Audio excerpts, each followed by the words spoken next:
Hello दोस्तों, welcome to my YouTube channel में आप सभी का हार्दिक स्वागत है।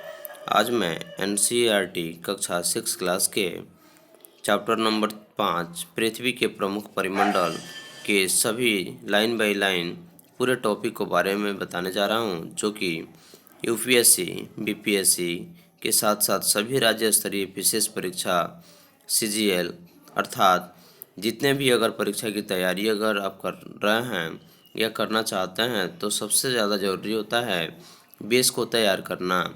इसी बेस को तैयारी करने के लिए एनसीईआरटी का जो बुक है वह काफ़ी महत्वपूर्ण माना जाता है। अगर आप मेरे चैनल पर नए हैं तो सब्सक्राइब कर लें और बेल आइकन दबा दें ताकि सभी नोटिफिकेशन आपको मिलता रहे, और वीडियो को अंत तक देखें, लाइक शेयर सब्सक्राइब ज़रूर करें।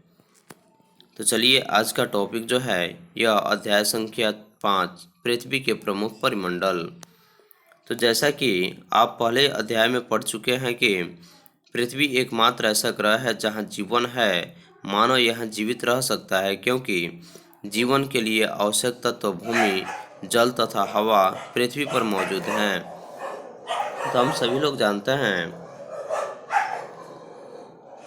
जानते हैं कि पहले अध्याय में हम भी पढ़ चुके हैं या आप सभी लोग जानते हैं कि पृथ्वी ही एक ऐसा मात्र ग्रह है जहां जीवन है। मानव यहाँ जीवित रह सकते हैं क्योंकि जीवन के लिए आवश्यक तत्व भूमि, जल तथा हवा पृथ्वी पर मौजूद होते हैं।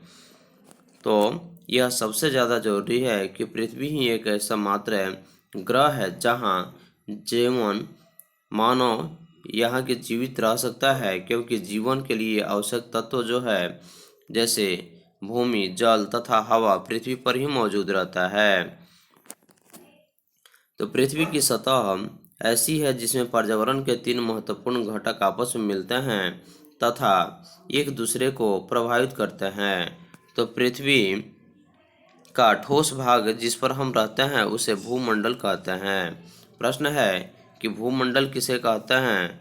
तो इस पृथ्वी के जिस भाग पर हम रहते हैं, पृथ्वी की ऐसी सतह जिसमें पर्यावरण के 3 प्रमुख घटक आपस में मिलते हैं तथा एक दूसरे को प्रभावित करते हैं, तो पृथ्वी के ठोस भाग जिस पर हम निवास करते हैं, रहते हैं, उस मंडल को हम भूमंडल कहते हैं। और गैस की परतें जो पृथ्वी को चारों ओर से घिरे रहती है या घेरती है उसे हम वायुमंडल कहते हैं। यानी कि वायुमंडल, वायु तथा मंडल मतलब आवरण, यानी कि हमारे चारों तरफ वायु के घेरे हुए या अनेक प्रकार के गैसों द्वारा घिरे हुए पृथ्वी की परत जो होती है उसे हम यानी कि वायुमंडल कहते हैं, जहाँ ऑक्सीजन, नाइट्रोजन, कार्बन डाइऑक्साइड तथा दूसरी गैसें पाई जाती है। तो पृथ्वी के बहुत बड़े भाग पर जल पाया जाता है जिसे जलमंडल कहते हैं। यानी कि पृथ्वी के अधिकांश भाग पर यानी कि पृथ्वी के बहुत बड़े भाग पर जल पाया जाता है जिसे हम क्या कहते हैं? जलमंडल कहते हैं। और जलमंडल में जल की सभी अवस्थाएं जैसे बर्फ, जल एवं जलवाष्प सम्मिलित होती है। जीवमंडल एक सीमित क्षेत्र है जहां स्थल, जल एवं हवा एक साथ मिलते हैं, जहां पृथ्वी पर रहने वाले सभी प्रकार के जीवन पाए जाते हैं। टॉपिक है एक शब्दों की उत्पत्ति, यानी ग्रीक भाषा में लिथस का अर्थ क्या होता है? तो इसका सही उत्तर है ग्रीक भाषा में लिथस का जो अर्थ होता है वह पत्थर होता है, और एटमास का जो अर्थ होता है वह वाष्प होता है, और हुडर का अर्थ है जल संधि होता है। यानी कि हुडर का अर्थ क्या होता है? जल। तो बायोस का अर्थ जो होता है वह जीवन होता है। तो आगे देखते हैं भूमंडल। पृथ्वी के ठोस भाग को भूमंडल कहा जाता है। भूमंडल किसे कहते हैं? तो पृथ्वी के ठोस भाग को भूमंडल कहते हैं। यह भूपर्पटी की चट्टानें तथा मिट्टी की परतों यानी कि जो परत होती है वह पतली परतों का बना होता है जिसमें जीवों के लिए पोषक तत्व पाए जाते हैं। इसी मंडल को भूमंडल कहते हैं। पृथ्वी की सतह को 2 मुख्य भागों में बांटा गया है। तो बड़े स्थलीय भूभाग को महाद्वीप के नाम से जानते हैं तथा बड़े जलाशय को महासागरीय बेसन यानी बेसिन के नाम से जाना जाता है। तो विश्व के सभी महासागर आपस में एक दूसरे से जुड़े हुए हैं। चित्र 5.1 में विश्व के मानचित्र को दर्शाया गया है। क्या सभी स्थलीय भूभाग एक दूसरे से आपस में जुड़े हुए हैं? तो समुद्री जल का तल सभी जगह समान होता है। तो स्थल की ऊंचाई को समुद्र तल से मापा जाता है, जिसे शून्य माना जाता है। विश्व का सबसे ऊंचा शिखर माउंट एवरेस्ट समुद्र तल से 8,848 मीटर ऊंचा है। कि इस माउंट एवरेस्ट का जो शिखर है वह विश्व का सबसे ऊंचा शिखर है, जो समुद्र तल से 8,848 मीटर ऊंचा है। और यह विश्व का सबसे गहरा यानी कि सबसे गहरा जो भाग है प्रशांत महासागर का मैरियाना गर्त है, जिसकी गहराई 11,022 मीटर है। क्या आपने कभी कल्पना की है कि समुद्र की गहराई पृथ्वी के सबसे ऊपरी भाग से इतनी अधिक भी हो सकती है? कुछ तथ्य है, जैसे न्यूजीलैंड के एडम हिलेरी तथा भारत के तेंजिंग नॉर्वे शेरपा, जो 29 मई 1953 ईस्वी को पृथ्वी के सबसे ऊंचे शिखर माउंट एवरेस्ट पर चढ़ने वाले पहले व्यक्ति थे। जापान की जुंको ताबेई विश्व की पहली महिला थी, जो 16 मई 1975 को एवरेस्ट पर कदम रखा। बछेंद्री पाल भारत की पहली महिला थी जिसने 23 मई 1984 को माउंट एवरेस्ट की चोटी पर अपना कदम रखा। अगला टॉपिक है जैसे महाद्वीप। तो महाद्वीप पृथ्वी पर 7 प्रमुख महाद्वीप हैं, जिन्हें विस्तृत जलराशि के द्वारा एक दूसरे से अलग हैं। वे महाद्वीप हैं जैसे एशिया, यूरोप, अफ्रीका, उत्तर अमेरिका, दक्षिण अमेरिका, ऑस्ट्रेलिया तथा अंटार्कटिका। तो ये 7 जो प्रमुख महाद्वीप हैं, जो कि निम्न तरह से हैं, जिसे 5.1 में यानी चित्र जो है उसमें विश्व के मानचित्र को देखिए तथा ध्यान दीजिए कि स्थल का बहुत बड़ा भाग उत्तरी गोलार्ध में पाया जाता है। एशिया विश्व का सबसे बड़ा महाद्वीप है। एशिया जो है वह विश्व का सबसे बड़ा महाद्वीप है और यह पृथ्वी के कुल क्षेत्रफल के 1/3 भाग में फैला है। यह महाद्वीप पूर्वी गोलार्ध में स्थित है। कर्क रेखा इस महाद्वीप से होकर गुजरती है। तो एशिया के पश्चिम में यूराल पर्वत है। यूराल पर्वत है जो इसे यूरोप से अलग करता है। यूरोप एवं एशिया के संयुक्त भूभाग को यूरेशिया यानी कि यूरोप और एशिया कहा जाता है। तो प्रश्न है कि यूरोप एवं एशिया के संयुक्त भूभाग को क्या कहते हैं? इसका सही उत्तर होगा यूरेशिया, जो कि यूरोप और एशिया के मिलने से बना है। यूरोप एशिया से बहुत छोटा है और यह महाद्वीप एशिया के पश्चिम में स्थित है। आर्कटिक वृत्त इससे होकर गुजरता है और यह 3 तरफ से जल से घिरा है। तो विश्व के मानचित्र को देखिए एवं इसकी स्थिति का पता लगाइए। अफ्रीका के एशिया के बाद विश्व का दूसरा सबसे बड़ा महाद्वीप है, यानी कि अफ्रीका जो है वह एशिया, यूरोप यानी एशिया के बाद विश्व का यह दूसरा सबसे बड़ा महाद्वीप है, जो विषुवत वृत्त या 0 डिग्री अक्षांश महाद्वीप के लगभग मध्य भाग से होकर गुजरती है। अफ्रीका का बहुत बड़ा भाग उत्तरी गोलार्ध में स्थित है। चित्र 5.1 को देखिए। आप पाएंगे कि यही एक ऐसा महाद्वीप है जिससे होकर कर्क रेखा, विषुवत रेखा तथा मकर तीनों रेखाएं गुजरती है। सहारा रेगिस्तान विश्व का सबसे बड़ा गर्म रेगिस्तान है, जो कि अफ्रीका में स्थित है और यह महाद्वीप चारों तरफ से समुद्रों एवं महासागरों से घिरा है। सहारा जो है यह रेगिस्तान जो है, जो कि विश्व का सबसे बड़ा गर्म रेगिस्तान है, जो कि अफ्रीका में स्थित है और यह महाद्वीप चारों तरफ से समुद्र एवं महासागरों से घिरा है, जिसे 5.1 में विश्व के मानचित्र को देखिए। आप देखेंगे कि विश्व की सबसे लंबी नदी नील अफ्रीका से होकर गुजरती है। विश्व की सबसे लंबी जो नदी है वह नील नदी है, जो कि अफ्रीका से होकर गुजरती है। और अफ्रीका का मानचित्र देखिए तथा बताइए कि कर्क रेखा, मकर रेखा तथा विषुवत वृत्त इसके किन किन भागों से होकर गुजरती है। उत्तर अमेरिका, जो कि विश्व का तीसरे सबसे बड़ा महाद्वीप है और यह दक्षिण अमेरिका से एक संकरे स्थल से जुड़ा है जिसे पनामा जल संधि कहा जाता है। और यह महाद्वीप पूरी तरफ से उत्तरी एवं पश्चिमी गोलार्ध में स्थित है और यह महाद्वीप 3 महासागरों से घिरा है। क्या आप इन महासागरों के नाम बता सकते हैं? तो अमेरिका दक्षिण अमेरिका का अधिकांश भाग दक्षिणी गोलार्ध में स्थित है। इसके पूर्व एवं पश्चिम में कौन से 2 महासागर स्थित हैं? तो विश्व की सबसे लंबी पर्वत श्रृंखला जो है वह एंडीज पर्वत श्रृंखला है, जो कि इसके उत्तर से दक्षिण की ओर फैली है। इसे 5.1 के चित्र में दर्शाया गया है। दक्षिण अमेरिका में विश्व की सबसे बड़ा नदी जो है वह अमेजन नदी बहती है, यानी कि विश्व की जो सबसे बड़ी नदी है वह अमेजन नदी है, वह दक्षिण अमेरिका में बहती है। ऑस्ट्रेलिया विश्व का सबसे छोटा महाद्वीप है जो कि पूरी तरह से उत्तरी गोलार्ध में स्थित है। ऑस्ट्रेलिया विश्व का सबसे छोटा महाद्वीप है जो कि पूरी तरह से दक्षिणी गोलार्ध में स्थित है और यह चारों तरफ से महासागर तथा समुद्र से घिरी है, इसलिए इस द्वीप को द्वीपीय महाद्वीप भी कहा जाता है। अंटार्कटिका एक बहुत बड़ा महाद्वीप है जो कि दक्षिणी गोलार्ध में स्थित है।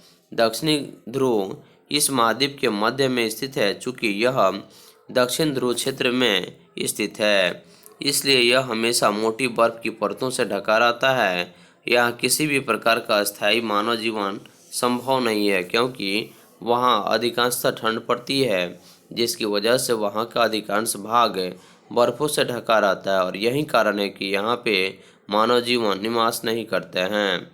बहुत से देशों के शोध केंद्र यहाँ स्थित है। भारत के भी शोध संस्थान यहाँ है। इसके नाम है मैत्रेयी तथा दक्षिण गंगोत्री।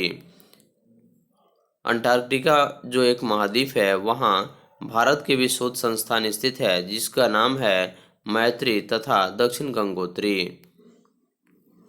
अगला टॉपिक है जलमंडल। तो पृथ्वी को नीला ग्रह कहा जाता है। इसका मुख्य कारण है कि पृथ्वी पर अधिक 71% जल भाग है तथा 29% भाग स्थल है। तो पृथ्वी पर जल की अधिकता होने के कारण ही पृथ्वी को नीला ग्रह के नाम से जाना जाता है। जलमंडल में जल के सभी रूप उपस्थित हैं। इसमें महासागर एवं नदियाँ, झीलें, हिम नदियाँ, भूमिगत जल तथा वायुमंडल की जलवाष्प सभी सम्मिलित हैं। तो पृथ्वी पर पाए जाने वाले जल का 97% से अधिक भाग महासागरों में पाया जाता है एवं वह इतना अधिक खारा होता है कि मानव के उपयोग में नहीं आ सकता। शेष जल का बहुत बड़ा भाग बर्फ की परत एवं हिम नदियों तथा भूमिगत जल के रूप में पाया जाता है। तो जल का बहुत कम भाग अलवण जल के रूप में पाया जाता है जो मनुष्य के इस्तेमाल में आता है। यही कारण है कि नीले ग्रह में रहने के बावजूद भी हम पानी की कमी महसूस नहीं करते हैं। यानी कि यही कारण है कि पानी की कमी हम यहाँ महसूस करते हैं क्योंकि पृथ्वी पर सबसे अधिक खारे पानी पाया जाता है और यही खारे पानी की अधिकता होने के कारण हमें जल की कमी होती है। महासागर। तो महासागर जलमंडल के मुख्य भाग हैं और ये आपस में एक दूसरे से जुड़े हुए हैं। तो महासागरीय जल हमेशा गतिशील रहता है। तरंगें, ज्वार भाटा तथा महासागरीय धाराएं। महासागरीय जल की 3 मुख्य गतियां हैं। जड़े से यानी कि बड़े से छोटे आकार के आधार पर क्रमशः 5 महासागर प्रमुख हैं जिन्हें प्रशांत महासागर, अटलांटिक महासागर, हिंद महासागर, दक्षिणी महासागर तथा आर्कटिक महासागर के नाम से जाना जाता है। प्रशांत महासागर। तो प्रशांत महासागर सबसे बड़ा महासागर है और यह पृथ्वी के 1/3 भाग पर फैला है। तो पृथ्वी का सबसे गहरा भाग जो है वह मैरियाना गर्त प्रशांत महासागर में ही स्थित है और प्रशांत महासागर लगभग वृत्ताकार है। प्रशांत महासागर का जो बनावट है वह वृत्ताकार है। एशिया, ऑस्ट्रेलिया, उत्तर एवं दक्षिण अमेरिका इसके चारों ओर स्थित है। तो चित्र 5.1 को देखिए तथा प्रशांत महासागर के चारों ओर इन महाद्वीपों की स्थिति का पता लगाइए। अगला टॉपिक है अटलांटिक महासागर, जो कि विश्व की दूसरी सबसे बड़ा महासागर है और यह अंग्रेजी भाषा के इस अक्षर के आकार का होता है। इसके पश्चिमी किनारे पर उत्तर एवं दक्षिण में अमेरिका है तथा पूर्वी किनारे पर यूरोप एवं अफ्रीका। अटलांटिक महासागर की तटरेखा बहुत अधिक दंतुरित है और यह अनियमित एवं दंतुरित तटरेखा प्राकृतिक पोताश्रय एवं पतनों के लिए आदर्श स्थिति है। व्यापार की स्थिति से यह सबसे व्यस्त महासागर है। अटलांटिक महासागर जो है वह व्यापार के दृष्टिकोण से अत्यधिक यानी सबसे अधिक व्यस्त महासागर है। हिंद महासागर ही एक ऐसा महासागर है जिसका नाम किसी देश के नाम पर है, यानी भारत के नाम पर रखा गया है, जिसका नाम है हिंदुस्तान, यानी कि हिंदुस्तान से ही हिंद महासागर का नाम रखा गया। यानी कि विश्व का मात्र एक ऐसा देश है जो कि एक महासागर के नाम पर है। यह महासागर लगभग त्रिभुजाकार है। हिंद महासागर जो है वह लगभग त्रिभुजाकार है। इसके उत्तर में एशिया, पश्चिम में अफ्रीका तथा पूर्व में ऑस्ट्रेलिया स्थित है। दक्षिण महासागर यानी दक्षिणी महासागर अंटार्कटिका महाद्वीप को चारों ओर से घेरता है और यह अंटार्कटिका महाद्वीप से उत्तर की ओर 60 डिग्री दक्षिणी अक्षांश तक फैला हुआ है। आर्कटिक महासागर जो कि उत्तर ध्रुव वृत्त में स्थित है तथा यह उत्तर ध्रुव के चारों ओर फैला है। यह प्रशांत महासागर में से छिछले जल वाले एक संकरे भाग से जुड़ा हुआ है जिसे बेरिंग जल संधि के नाम से जाना जाता है। देखिए आर्कटिक महासागर जो है वह उत्तर ध्रुव वृत्त में स्थित है तथा यह उत्तर ध्रुव के चारों ओर फैला है और यही कारण है कि यह प्रशांत महासागर से छिछले जल वाले एक संकरे भाग से जुड़ा है, जिसे हम क्या कहते हैं, जिसे हम बेरिंग जल संधि के नाम से जाना जाता है और यह उत्तर अमेरिका के उत्तरी तटों तथा यूरेशिया से घिरा है। अगला टॉपिक है वायुमंडल। तो हमारी पृथ्वी चारों ओर से गैस की एक परत से घिरी हुई है जिसे वायुमंडल कहते हैं और वायु की यह पतली परत इस ग्रह का महत्वपूर्ण एक अटूट भाग है। यदि हमें ऐसी वायु प्रदान करती है जिससे हम लोग सांस लेते हैं, यह वायुमंडल हम लोगों को सूर्य की कुछ हानिकारक किरणें से बचाती है। यानी कि वायुमंडल जो है, जो कि हमारे सूर्य से निकलने वाली पराबैंगनी किरण से कुछ हानिकारक जो तत्व पाए जाते हैं उनसे हमारी रक्षा करती है। वायुमंडल 1600 किलोमीटर की ऊंचाई तक फैला है और वायुमंडल को उसके घटक, तापमान तथा अन्य के आधार पर 5 परतों में बांटा जाता है। इन परतों को पृथ्वी की सतह से शुरू करते हुए क्षोभ मंडल, समताप मंडल, मध्य मंडल, आयन मंडल तथा बहिर्मंडल कहा जाता है। तो वायुमंडल 1600 किलोमीटर की ऊंचाई तक फैला है। तो वायुमंडल को उनके घटक, तापमान तथा अन्य के आधार पर 5 परतों में विभाजित किया गया है, बांटा गया है और इन्हीं 5 परतों को पृथ्वी की सतह से शुरू करते हुए क्षोभ मंडल, समताप मंडल, मध्य मंडल, आयन मंडल तथा बहिर्मंडल कहा जाता है। वायुमंडल मुख्यतः ऑक्सीजन एवं नाइट्रोजन का बना होता है। वायुमंडल ऑक्सीजन एवं नाइट्रोजन का बना होता है जो कि साफ तथा शुष्क हवा का 99% भाग है। लेकिन वायुमंडल जो है वह साफ एवं शुष्क हवा का 99% भाग है। तो आयतन के अनुसार नाइट्रोजन 78%, ऑक्सीजन 21% तथा दूसरी गैसें जैसे कार्बन डाइऑक्साइड, आर्गन इत्यादि की मात्रा 1% है। ऑक्सीजन सांस लेने के लिए आवश्यक है, जबकि नाइट्रोजन प्राणियों की वृद्धि यानी कि प्राणियों के विकास के लिए आवश्यक है। कार्बन डाइऑक्साइड यद्यपि बहुत कम मात्रा में है, लेकिन यह पृथ्वी के द्वारा छोड़ी गई ऊष्मा को अवशोषित करती है, जिससे पृथ्वी गर्म रहती है और यह पौधे को वृद्धि के लिए भी आवश्यक है। ऊंचाई के साथ वायुमंडल के घनत्व में भिन्नता आती है और यह घनत्व समुद्री तल पर सबसे अधिक होता है तथा जैसे जैसे हम ऊपर की ओर जाते हैं यह तेजी के साथ घटता जाता है। आप जानते हैं कि पहाड़ों एवं पर्वतारोहियों को हवा के घनत्व में कमी होने के कारण सांस लेने में कठिनाई होती है। ऊंचाई पर सांस लेने के लिए उन्हें अपने साथ ऑक्सीजन का सिलेंडर लेकर जाना पड़ता है। जैसे हम जानते हैं यानी कि जैसे जैसे हम ऊपर की ओर जाते हैं तापमान भी घटता जाता है। वायुमंडल पृथ्वी पर दबाव डालता है और यह एक स्थान से दूसरे स्थान पर अलग अलग होता है।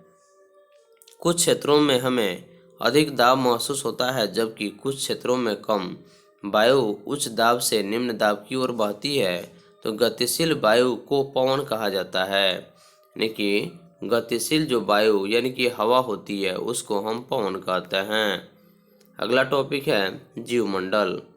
तो जीवमंडल स्थल, जल तथा वायु के बीच का एक सीमित भाग है और यह वह भाग है जहाँ जीवन मौजूद है, जहाँ जीवों की बहुत सी प्रजातियां हैं जो कि सूक्ष्म जीवों तथा बैक्टीरिया से लेकर बड़े स्तनधारियों के आकार में पाई जाती है।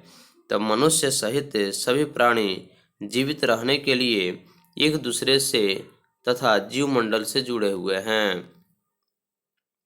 जीवमंडल के प्राणियों को मुख्यतः दो भाग जैसे जंतु जगत एवं पादप जगत यानी कि वनस्पति जगत में विभक्त किया गया जा सकता है। पृथ्वी के ये तीनों परिमंडल आपस में पारस्परिक क्रिया करते हैं तथा एक दूसरे को किसी न किसी रूप में प्रभावित करते हैं। उदाहरण के लिए लकड़ी तथा खेती के लिए वनों को काटा जाए तो इसे ढलुआ भाग पर मिट्टी का कटाव तेजी से होने लगता है। इसी प्रकार प्राकृतिक आपदाएं जैसे भूकंप से पृथ्वी की सतह में परिवर्तन बदलाव हो जाता है। हाल ही में सुनामी के कारण अंडमान एवं निकोबार द्वीप समूहों का कुछ भाग पानी में डूब गया तो झीलें तथा नदियों में दूषित पदार्थों के प्रवाहित होने से उनका जल मानव के इस्तेमाल के लायक नहीं रह जाता है और यह जल दूसरे जीवों को भी नुकसान पहुंचाता है। उद्योग, तापीय विद्युत संयंत्र तथा गाड़ियों का उत्सर्जित पदार्थ वायु को प्रदूषित करता है। यानी कि उद्योग, कल कारखाने से निकले हुए धुएं, तापीय विद्युत संयंत्र तथा गाड़ियों के उत्सर्जित पदार्थ जो धुआं होता है वह वायु को प्रदूषित करता है। कार्बन डाइऑक्साइड वायु का एक महत्वपूर्ण घटक है, लेकिन कार्बन डाइऑक्साइड की मात्रा में वृद्धि के कारण पृथ्वी के तापमान में वृद्धि हो रही है। इसे भूमंडलीय तापन कहा जाता है। तो कार्बन डाइऑक्साइड वायु का एक महत्वपूर्ण घटक है, लेकिन कार्बन डाइऑक्साइड की मात्रा में वृद्धि के कारण पृथ्वी के तापमान में वृद्धि हो रही है। इसी क्रिया को हम भूमंडलीय तापन कहते हैं। इसलिए भूमंडल, वायुमंडल तथा जलमंडल के बीच के प्राकृतिक संतुलन को बनाए रखने के लिए पृथ्वी के संसाधनों के सीमित उपयोग की आवश्यकता है।